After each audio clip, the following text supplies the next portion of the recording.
state comparisons, where a person perpetually compares against a perception of others. Right, so, I remember 10 years ago, I probably struggled with where I was at in life emotionally. Sometimes I felt like a bit of a victim. Sometimes I felt like the hard done by one.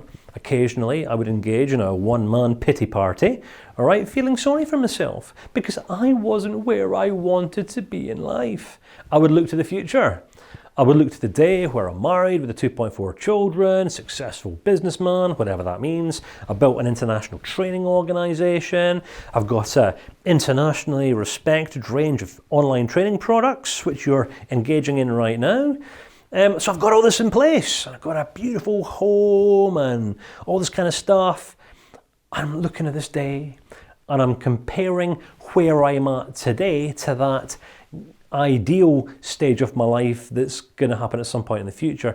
And as I focus on that, yeah, it's what I want, but I fail to appreciate where I'm at today, and I therefore feel sad. I therefore feel disheartened. I therefore feel disillusioned. Why? Because the distance that I perceive it is between there and here is vast, and I just don't know how I'm going to get from here to there. All right? And this is what stumps many people, because they end up focusing so far off into the future, and I'm not there yet, and then deem themselves completely unproductive today. All right? Because they're so focused on what they don't have at some point in the future that they may never have unless they begin appreciating and fully utilising what they have in their hands right now. All right? Listen, productivity can be really practical. I'm being straight with you.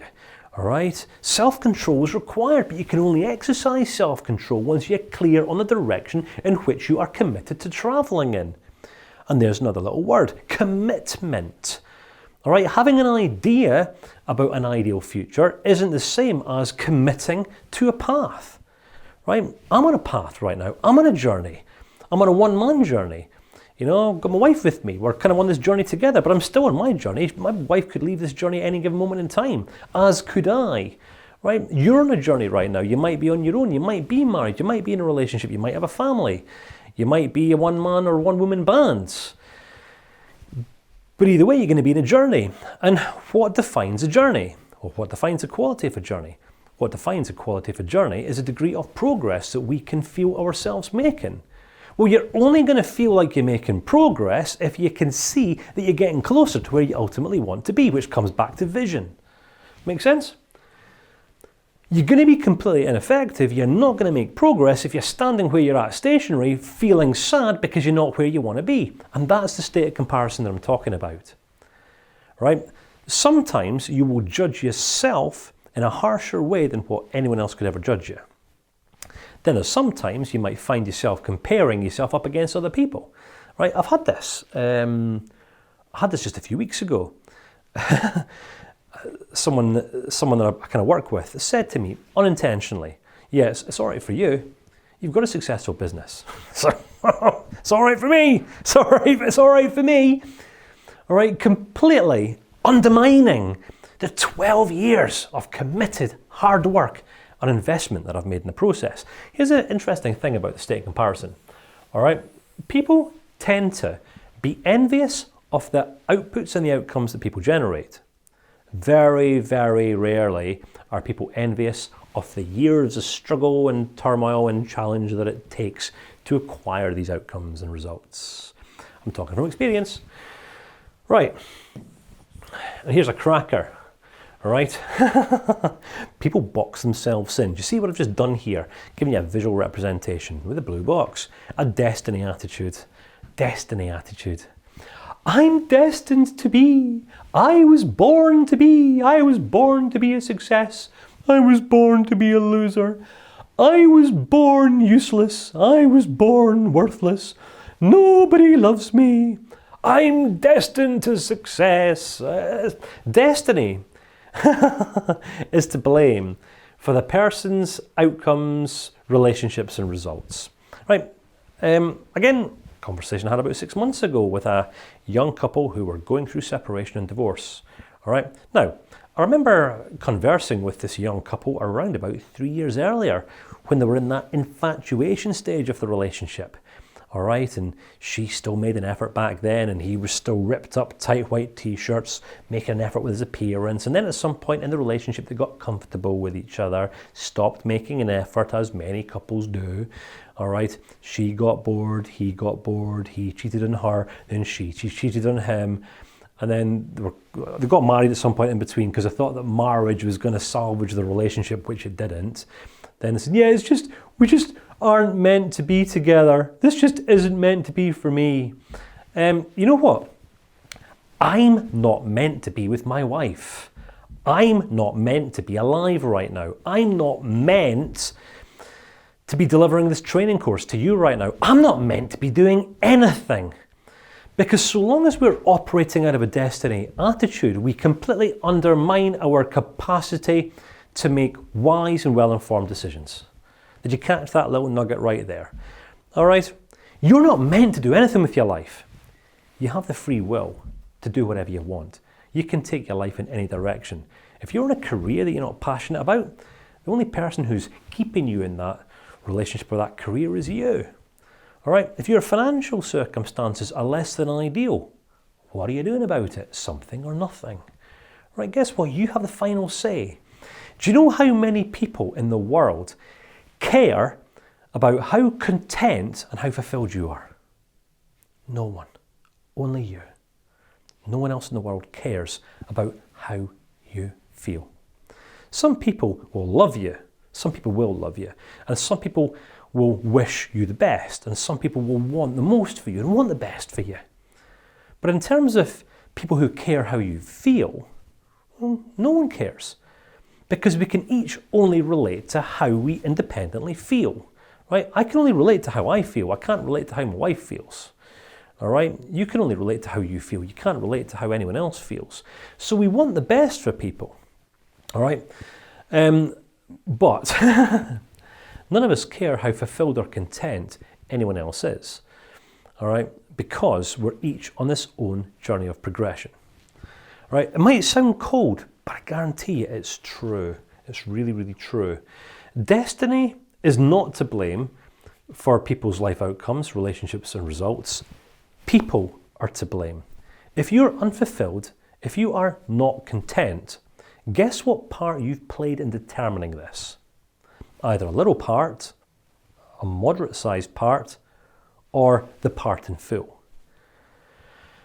So long as you're making decisions, you're determining and influencing the outcomes and the consequences that you walk in. If you're not being productive, there's a reason for that. If you're not being effective, there's a reason for that. And it ain't destiny to blame. It's not God. It's not mum and dad. It's not teacher. It's not the economy. Right? We each get to choose how innovative and how proactively we drive our lives.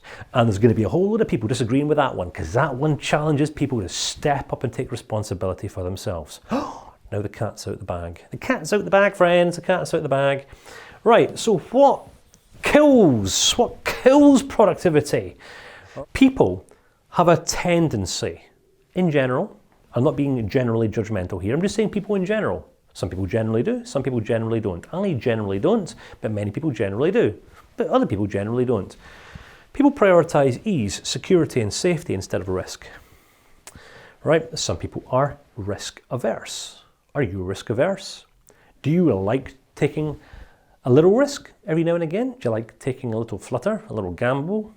Right? I've been a bit of a gambler over the years. I've gambled with my time, I've gambled with my health, I've gambled with my money, I've had some losses of epic proportion, and I've had some wins of epic proportion, and everything in between. And I've learned how to invest wisely.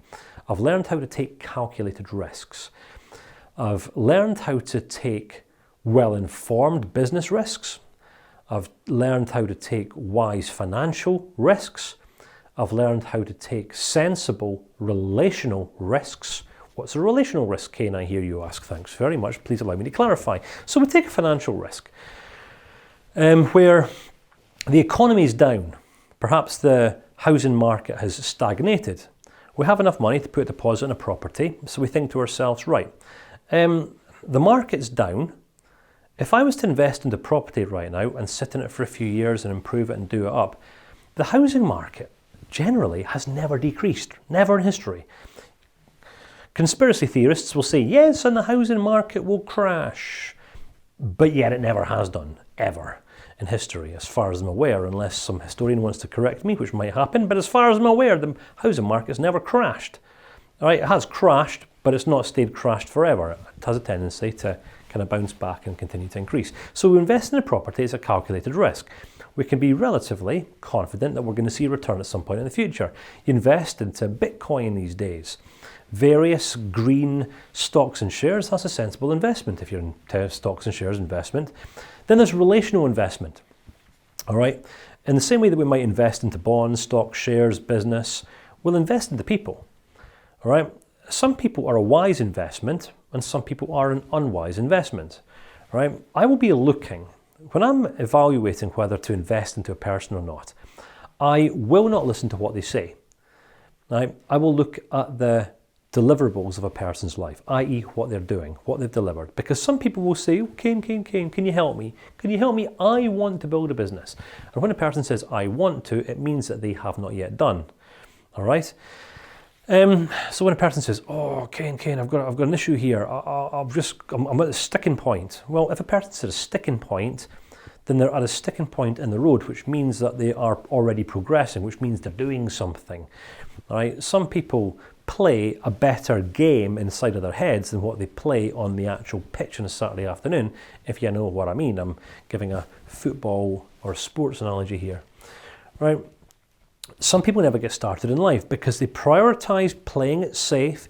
I just want to be secure. I just want to be comfortable. I want to stay safe. The whole COVID pandemic, if there was a song to be written about the COVID pandemic that reflected pretty much the voice of the nations, stay safe. And, okay, there's one thing staying physically safe, being wise around one's health. But how many people do you know made some seriously unwise decisions about how they spent their time throughout the COVID pandemic? I've known business owners whose businesses crashed, they didn't evolve. I know one restaurant in my local town, and it was a very, very quiet restaurant. When the COVID pandemic hit, there was furloughs. The furlough scheme was made available throughout the UK. Don't know where you're at in the world. I know some countries done this, some countries didn't. But the furlough essentially mean that the government paid, I think, about 70 to 80% of employees' salaries. All right. So what many businesses done was they just went on full-time furlough and went home and done nothing, and people got bored and complained, I'm just so bored sitting at home watching TV. So a lot of people chose the ease, security, safety option. I'm going to get furloughed. All right. Other business owners said, no, I just couldn't do this. I'm going to invest into my business. I'm going to make the most of what I have.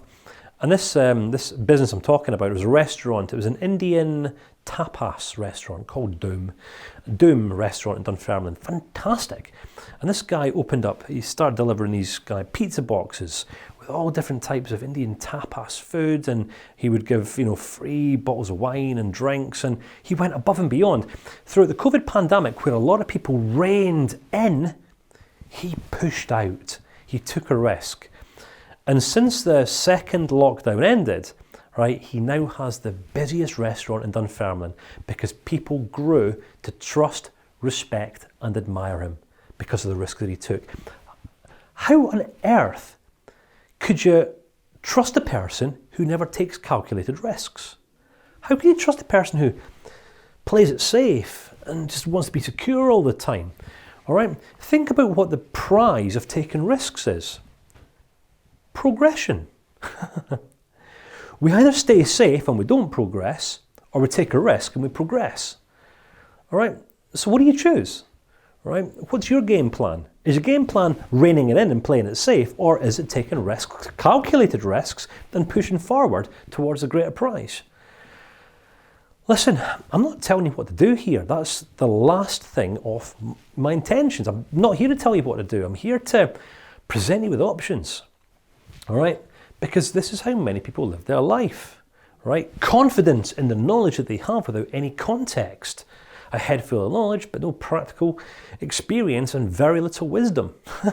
There's a whole lot of them floating around today, especially in politics and religion. Did I just say that, or was that a voice from somewhere else? I'm not quite sure. Learned helplessness. Come on, look around, look to the world. How many people? Help me, help me, help me. I was born this way. I'm a destiny attitude. I'm born this way. Right? I'm not undermining any people group here, right? I'm not undermining any people group at all. But I knew two brothers once. Two brothers who served in the military. Ironically, both brothers served in Afghanistan, one after the other.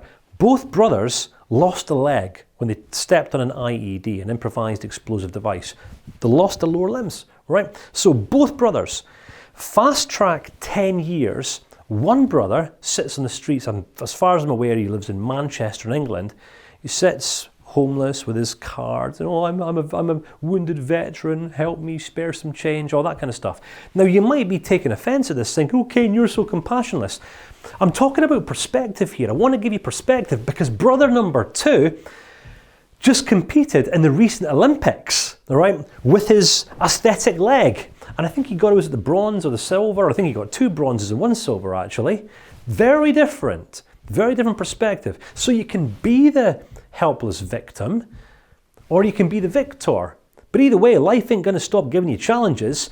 And Karen, my wife, and I might have another miscarriage. I've got no idea. But it's not going to stop me from pushing on and bashing on. All right? Because progress is the goal.